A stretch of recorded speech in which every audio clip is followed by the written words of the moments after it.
Hi everyone. आज हम Ferdinand de Saussure के थ्योरी ऑफ लिंग्विस्टिक की बात करेंगे। उसके बारे में कुछ समझेंगे कि फर्डिनेंड डी सॉसर ने थ्योरी ऑफ लिंग्विस्टिक्स में क्या बातें की हैं और उनकी थ्योरी बोलती क्या है एक्चुअल में। तो फर्डिनेंड डी सॉसर की थ्योरी ऑफ लिंग्विस्टिक्स को पढ़ने से पहले हम दो टर्म को पढ़ेंगे, जो साइन एंड सिंबल। हम इन दोनों के बीच डिफरेंस देखेंगे कि साइन और सिंबल में डिफरेंस है क्या। तो साइन जो है उसका डायरेक्ट और लिटरल मीनिंग होता है। मतलब डायरेक्ट और literal meaning in the sense कि अगर हम किसी चीज, जैसे हम सड़क पे जा रहे हैं, वहां पे अगर डेंजर का साइन है तो वो साइन देख के हमें डायरेक्ट इंडिकेट होता है कि हाँ, ये डेंजर एरिया है। ट्रैफिक लाइट में हम रेड लाइट को देखते हैं, येलो को देखते हैं और ग्रीन को देखते हैं। तो ट्रैफिक लाइट के तीनों जो लाइट है वो कोई ना कोई साइन देते हैं। रेड मीन्स रुक जाना, येलो मीन्स जो वॉकिंग वाले लोग हैं उनके लिए, और ग्रीन इन द सेंस कि अब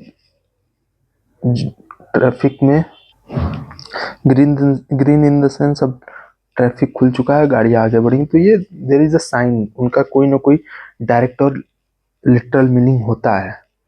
और ये साइन जो है वो यूनिवर्सली रिकॉग्नाइज्ड है। इट मीन्स कि ये नहीं कि रेड लाइट पे, जो ट्रैफिक लाइट पे रेड सिग्नल है वो मेरे लिए अलग है और आपके लिए अलग है। इसका एक यूनिवर्सल मीनिंग है। और यूनिवर्सल मीनिंग के अलावा इसका जो कल्चरल कॉन्टेक्स्ट है वो किसी से रिलेटेड नहीं है। There is no cultural context, कोई भी कल्चरल कॉन्टेक्स्ट रिलेटेड नहीं है इससे, साइन से। फिर हम सिंबल को देखेंगे कि सिंबल साइन से कितना डिफरेंट है।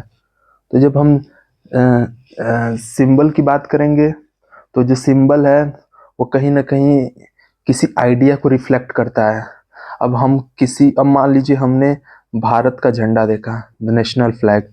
तो नेशनल फ्लैग को देखते कहीं ना कहीं यहाँ से आइडियली कुछ कनेक्टेड है, कोई ना कोई इसका क्या होता है कि कोई ना कोई इसका कल्चरल कॉन्टेक्स्ट है, कल्चरल मीनिंग है इसका। तो उसमें यह है कि कल्चरल कॉन्टेक्स्ट भी है, आइडियल मीनिंग भी है, और इसका जो जो कॉन्टेक्स्ट है वो बहुत डीपर है, गहरा है। इसका जो कॉन्टेक्स्ट है वो गहरा है, कहीं ना कहीं किसी गहराई से जुड़ा है। चाहे वो कल्चरल कॉन्टेक्स्ट की बात करें, चाहे वो आइडियली कोई भी एक आइडियल कोई भी मीनिंग के साथ बात करें। और जैसे हम कोई भी डिजिटली हम सिंबल से दे सकते हैं, इमोजी टाइप वगैरह। तो कोई ना कोई इमोजी के साथ कोई ना कोई कॉन्टेक्स्ट जुड़ा है, कोई ना कोई डीप मीनिंग जुड़ा है। हम हंसने वाली इमोजी बनाते हैं, उसके साथ कोई ना कोई किस कॉन्टेक्स्ट में बोला जा रहा है वो मीनिंग जुड़ा है। तो साइन और सिंबल में अगर हम शॉर्ट में बोले तो साइन जो है वो किसी भी मीनिंग का, जो कोई भी किसी भी कॉन्टेक्स्ट की मीनिंग का जो बेसिक अंडरस्टैंडिंग है, बेसिक यूनिट है, वो साइन है। और जब वही बेसिक यूनिट एक डीपर यूनिट में कन्वर्ट हो जाती है, जिसकी एक गहराई में कन्वर्ट है, जिसमें कल्चरल कॉन्टेक्स्ट मिलता है, कहीं ना कहीं आइडियल कॉन्टेक्स्ट मिलता है, तो वो हम देखते हैं कि वो सिंबल होते हैं। तो और ये साइन और सिंबल कहीं ना कहीं बहुत इंपॉर्टेंट है अगर हमें फर्डिनेंड डी सॉसर की थ्योरी ऑफ लिंग्विस्टिक्स समझनी है। तो फर्डिनेंड डी सॉसर एक स्ट्रक्चरलिस्ट है और इन्होंने सिम्योलॉजी पे काम किया है। सिम्योलॉजी मीन्स स्टडी ऑफ साइन और सिंबल की जो स्टडी करते हैं उनको सिम्योलॉजी कहते हैं।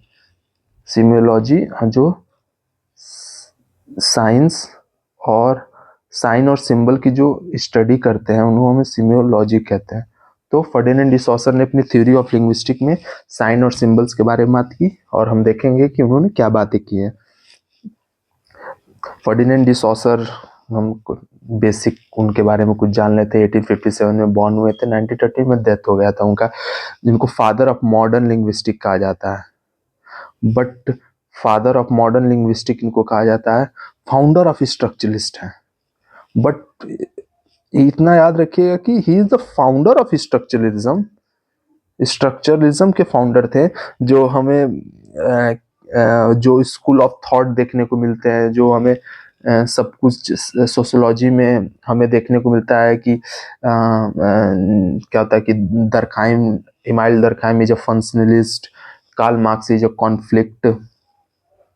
कॉन्फ्लिक्ट पर्सपेक्टिव से आते हैं, क्या होता है कि फंक्शनलिज्म से दरखाइम आते हैं। फिर हमारे मैक्स वेबर इज वस्टियन उनकी थ्योरी थी जो हार्मोनेटिक्स से रिलेटेड है। फिर आगे हम देखेंगे कि फर्डिनेंड डी सॉसर हैं जो वो स्ट्रक्चरलिज्म से रिलेटेड है। फिर आगे भी बहुत थिंकर, आर के मर्टन दिखेंगे हमें, रेडक्लिफ ब्राउन दिखेंगे, एंथनी गिडेंस देखेंगे। फिर हम फर्डिनेंड डी सॉसर को पढ़ते पढ़ते आगे जब बढ़ेंगे तो हमें इनके एक क्रिटिक्स भी हमें देखने को मिलेगा जो डेरिडा ने दिया था, कैसे उन्होंने फर्डिनेंड डी सॉसर के कुछ चीज़ों को गलत ठहराया। तो उनकी एक किताब है कोर्स इन जनरल लिंग्विस्टिक, ये उनकी किताब है जिन्होंने इसमें थ्योरी ऑफ लिंग्विस्टिक के बारे में बात की। एक नॉर्मल कॉन्सेप्ट है लैंग्वेज एंड पैरोल। तो लैंग्वेज जो है वो हम देखेंगे कि एब्स्ट्रैक्ट सिस्टम ऑफ लैंग्वेज है, सोशल एंड कलेक्टिव। इसका मीन्स ये होता है कि जो हर व्यक्ति यूज करता है, मतलब इट्स कंपल्सरी, जैसे grammatical there is a rule. कोई भी हम सेंटेंस, कोई भी काम करते हैं तो उसके पीछे कोई रूल होता है। तो वो जो ग्रामेटिकल रूल है किसी भी कम्युनिकेशन लैंग्वेज का, वो जो है उसको हम लैंग्वेज कहते हैं, उन्होंने कहा। और पैरोल वो है, पैरोल कि जो इंडिविजुअल व्यक्ति अपने लैंग्वेज में यूज करता है, जो एक्चुअली यूज करता है बोलते समय, कि हम कभी देखते हैं कॉन्वर्सेशन में हमें रैंडमली कोई चीज हम यूज करते हैं, अरे यार ये क्या हो गया। तो ये जो चीजें हैं वो पेरोल हैं। क्यों? इसमें कोई रूल रेगुलेशन कुछ है नहीं, हम जनरली इसका यूज कर लेते हैं पेरोल का, कि हम किसी से कॉन्वर्सेशन करते हुए कुछ बात कर दिए, अरे यार ये क्या हो गया, नहीं। तो ये जो लैंग्वेज है जो हम यूज करते हैं रैंडमली, वो पेरोल है। और जो लैंग्वेज जो है वो हम ग्रामेटिकल रूल और रेगुलेशन के साथ काम करते हैं, और दोनों ये जो बहुत ज़रूरी है कम्युनिकेशन के लिए। फिर हम थ्योरी ऑफ साइन के बारे में पढ़ेंगे कि फर्डिनेंड डी सॉसर ने थ्योरी ऑफ साइंस में क्या बात की है। तो उन्होंने कहा कि language is a system of sine. मतलब जो लैंग्वेज है उसमें जो सिस्टम बना है लैंग्वेज का जो सिस्टम बना है वो कहीं ना कहीं साइन से बहुत रिलेटेड है। अब वो साइन है क्या? अब वो भी साइन में उन्होंने डिफाइन किया कि जो सिस्टम ऑफ साइन है, जो सिस्टम ऑफ साइन है उसमें है क्या। तो उन्होंने साइन को, किसी भी साइन की अंडरस्टैंडिंग को समझने के लिए उन्होंने दो टर्म दिया, एक सिग्निफायर, एक सिग्निफाइड। तो सिग्निफायर क्या होता है? साउंड और रिटेन फॉर्म। मतलब सिग्निफायर इन द सेंस कि हम कुछ बोल रहे हैं, हमने कुछ लिखा है, तो हमने किसी को सिग्निफाई किया। मान लीजिए मैं हूं, मैंने एक व्यक्ति को किसी चीज का फोटो बनाया, मैंने एक फोटो बनाया, मान लीजिए कि पेड़ का फोटो बना लिया, सपोज डैट। मतलब हमने जनरली बता दिया कि पेड़ है, मतलब ये सब छोड़िए, बस हमने एक फोटो बनाया और ये सामने वाले को हमने दिखाया। ये सिग्निफायर है कि हम सामने वाले को ये फोटो दिखा के सिग्नल दे रहे हैं। और जो इस फोटो को देख के जो कॉन्सेप्ट सामने वाला बनाएगा कि हाँ ये ट्री है ये, तो वो सिग्निफाइड है कि हमने सिग्निफाई कर लिया है। जो हमें ये सिग्नल मिला था सिग्निफायर द्वारा, उसको हमने सिग्निफाइड कर लिया, कॉन्सेप्ट में कन्वर्ट कर दिया। बनाया मैंने ट्री था, अब ट्री जब बनाया तो सामने वाले ने अंडरस्टैंड किया, सिग्निफाइड किया कि ये ट्री है। अब इसका कोई रिलेशन नहीं है एक दूसरे का। हो सकता है कि फ्रेंच में किसी और लैंग्वेज में हो, और क्या होता है अरबिक में किसी और लैंग्वेज में हो, बट हमने एक फिगर दिखाया इसको, और इसने अंडरस्टैंड किया कि इसका कॉन्सेप्ट इन्होंने अंडरस्टैंड किया कि ये ट्री है। तो ये जो साउंड के फॉर्म में हो, रिटन फॉर्म में हमने कुछ बोला, कि हमने मान लीजिए कुछ भी बोला और सामने वाला ने अंडरस्टैंड किया, सिग्निफाइड किया, तो जो हम बोल रहे हैं वो सिग्निफायर है, और जो सामने वाले ने अंडरस्टैंड किया वो सिग्निफाइड है। तो ये जो सिग्निफायर और सिग्निफाइड को मिलके, इनके सिस्टम को मिलके लैंग्वेज जो है वो डिफाइन होता है। तो इन्होंने बोला कि language is a system of sine. तो सिस्टम ऑफ साइन में है क्या? वो सिग्निफायर और सिग्निफाइड है। और ये भी ये जरूरी नहीं है कि साउंड और रिटन फॉर्म में ही हो सकता है कोई स्मेल भी हो सकती है जो आपको कोई कॉन्सेप्ट का डेवलपमेंट करा रही हो। जैसे हम किसी भी स्मेल, एक ऐसी परमानेंट स्मेल होती है जिससे हम अटैच होते हैं, कोई पुरानी या कुछ भी, तो हमें अचानक वो स्मेल मिल जाए, चाहे हमारी गांव की मिट्टी का स्मेल हो, चाहे मतलब कोई भी चीज का स्मेल हो, जो हम हमारे माइंड में वो कहीं ना कहीं डीपर मीनिंग रखती हो, कोई कॉन्टेक्स्ट रखती हो, कहीं ना कहीं वो सेट हो हमारे माइंड में, तो अचानक हमें कहीं जगह दिख जाती है वो स्मेल, तो हमें उसका कॉन्सेप्ट आ जाता है, अच्छा यार ये तो इसकी स्मेल है। तो स्मेल भी हो सकता है सिग्निफायर। तो यही मैंने बताया था कि एग्जाम्पल इन्होंने दिया ट्री का, तो ट्री का साउंड, ट्री, ये सिग्निफायर है, और जो हमें कॉन्सेप्ट ऑफ ट्री समझा वो सिग्निफाइड है। सिंपल। लैंग्वेज एंड पैरोल का भी एग्जाम्पल इन्होंने दिया, जैसे मैंने बताया ग्रामर रूल्स ऑफ इंग्लिश और हिंदी, उनको हम लैंग्वेज कहते हैं। और sentence spoken by a person, कोई भी पर्सन कोई भी सेंटेंस यूपी करे यार, हद है यार, ये जो भी, वो पैरोल में आता है। रैंडमली स्पीच, जिसका कोई ग्रामेटिकल रूल ना हो। फिर आर्बिट्रेरीनेस ऑफ द साइन, सबसे बड़ी बात है, no natural link between word and meaning. इन्होंने एक बात की थी कि जो वर्ड और मीनिंग, जो वर्ड हमने बोला, सिग्निफायर ने बोला, और जो मीनिंग निकला, उसका कोई नेचुरल लिंक नहीं है, वो आर्बिट्रेरी है। जो भी बोला जा रहा है वो आर्बिट्रेरी है। सिग्निफायर और सिग्निफाइड के बीच का जो रिलेशन है वो आर्बिट्रेरी है, नेचुरल लिंक कोई नहीं है इन दोनों के बीच, नहीं इसका कोई इंट्रिंसिक कनेक्शन है अंदर।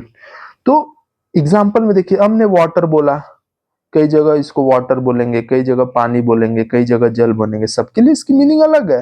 हो सकता है कि वो फॉर्म एक ही हो बट मीनिंग तो सबके लिए अलग है।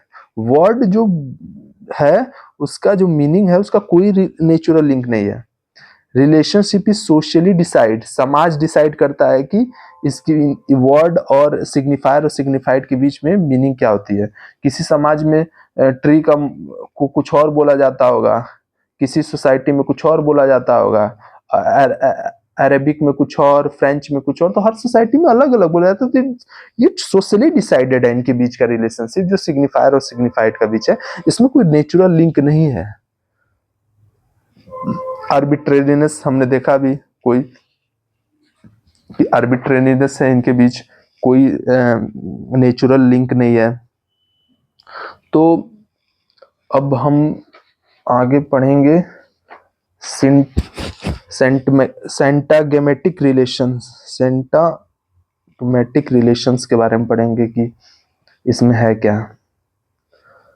Relationship of word in sequence, कोई भी वर्ड जो भी हमें बोला जाता है, मतलब इसको हम समझते हैं कि ऊपर अगर हमने आर्बिट्रेरीनेस के बारे में पढ़ा तो कहीं ना कहीं ये टर्म लीनियरिटी के बारे में बता रहा है कि कोई भी कम्युनिकेशन लैंग्वेज में लीनियरिटी होनी चाहिए। लीनियरिटी का मतलब, लीनियरिटी का मतलब कि हम कोई भी वर्ड बोलते हैं तो उसका लीनियर जो चीजें हैं वो दिखना चाहिए, सीक्वेंस में दिखना चाहिए। कोई भी टर्म सीक्वेंस में हो, ऑर्डर में हो। तो अब हमने एक वर्ड बोला, फिर उसके बाद उसी ऑर्डर उसी सीक्वेंस में हमने दूसरा बोलेंगे, फिर तीसरा बोलेंगे, तो कहीं ना कहीं लीनियर अरेंजमेंट जो होता है इनके बीच, जो लीनियर अरेंजमेंट है वो अलाउ करता है कि लैंग्वेज ऑर्गेनाइज्ड होगा, कहीं ना कहीं, कहीं ना कहीं तब जाके कम्युनिकेशन बिल्ड होगा। जब जो साइन का लीनियर अरेंजमेंट होगा तो कहीं ना कहीं ये जाके एक लैंग्वेज का रूप लेगा, फिर इसकी मीनिंग बनेगी। अब हमने कोई भी सेंटेंस है, वर्ड है, उसको सीक्वेंस में हम रखेंगे नहीं तो उसकी मीनिंग बनेगी कैसे? एग्जाम्पल देखिए, आई ईट राइस। अब हम लिख दें कि ईट आई राइस, तो इसकी मीनिंग क्या बनेगी? मीनिंग तो इसकी बनेगी, क्योंकि लीनियर स्ट्रक्चर में है कि एक के बाद दूसरा आएगा, दूसरे के बाद तीसरा आएगा। तो जो लीनियर स्ट्रक्चर है, जो रिलेशनशिप है सीक्वेंस का, वो होना चाहिए। तो सिंटगमेटिक रिलेशंस की बात यही कह रहा है कि लीनियरिटी होनी चाहिए किसी भी लैंग्वेज, किसी भी कम्युनिकेशन में। तो डिसॉसर ने इसकी बात की थी, पैराडिग्मेटिक रिलेशंस की बात की थी कि choice of word in same position में, कि एग्जाम रिलेशनशिप ऑफ सब्स्टिट्यूशन, जो कोई भी सब्स्टिट्यूट, हम किसी वर्ड को सब्स्टिट्यूट कर रहे हैं तो जो वर्ड का चॉइस करना पड़ेगा वो भी सेम ही पोजीशन में उसको हम रखेंगे। ये नहीं है कि अगर हम उस वर्ड को सब्स्टिट्यूट कर रहे हैं तो लीनियर अरेंजमेंट में उसको पहले रख दें और उसको किसी को बाद में रख दें। सब्स्टिट्यूशन जो होगा वो भी उसके सेम पोजीशन पे होगा।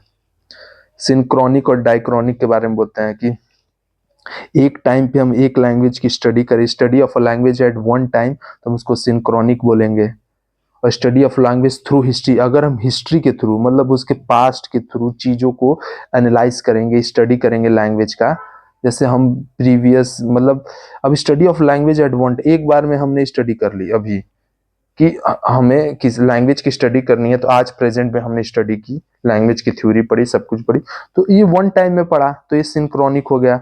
डाइक्रोनिक में हम देखेंगे, उसकी जड़ तक जाएंगे, उसकी हिस्ट्री में जाएंगे किसी भी स्टडी ऑफ लैंग्वेज की, कि कैसे बना, कैसे आया, क्या थ्योरियां थी, क्या सिस्टम था, तो उसको डाइक्रोनिक कहेंगे। इंपॉर्टेंस ऑफ सॉसर के बारे में पढ़ेंगे, तो इंपॉर्टेंस क्या था सॉसर का, तो उन्होंने foundation of structural linguistics, he is the foundation of structure linguistic की बात की, स्ट्रक्चर लिंग्विस्टिक के फाउंडेशन इन्होंने की थी।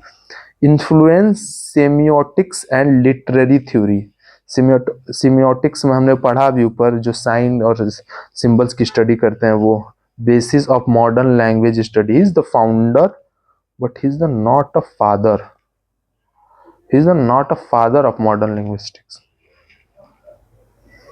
तो हमने फर्डिनेंड डी सॉसर के बारे में पढ़ा, तो फर्डिनेंड डी सॉसर को कई जगह क्रिटिसाइज किया डेरिडा ने। डेरिडा को हालांकि तो अब तो नेट के सिलेबस से हटा दिया गया डेरिडा का नाम, but Derrida is the very important, Derrida बहुत इंपॉर्टेंट है। और डेरिडा के बारे में हम पढ़ेंगे कि डेरिडा ने क्या बात क्या की थी, कि उन्होंने भी बोला था कि जो सॉसर की आइडिया, जो मीनिंग जो होती है वो रिलेशनल होती है, बट जो सिग्निफायर और सिग्निफाइड का रिलेशन होता है वो फिक्स्ड होता है माइंड में। लेकिन डिसॉसर ने बोला था कि सिग्निफायर और सिग्निफाइड का जो रिलेशन है वो फिक्स्ड नहीं होता है, नेचुरल नहीं होता। बट डेरिडा ने इसको क्रिटिसाइज किया और उन्होंने बोला कि नहीं, सिग्निफायर और सिग्निफाइड का जो रिलेशनशिप है वो कहीं ना कहीं माइंड में फिक्स होता है।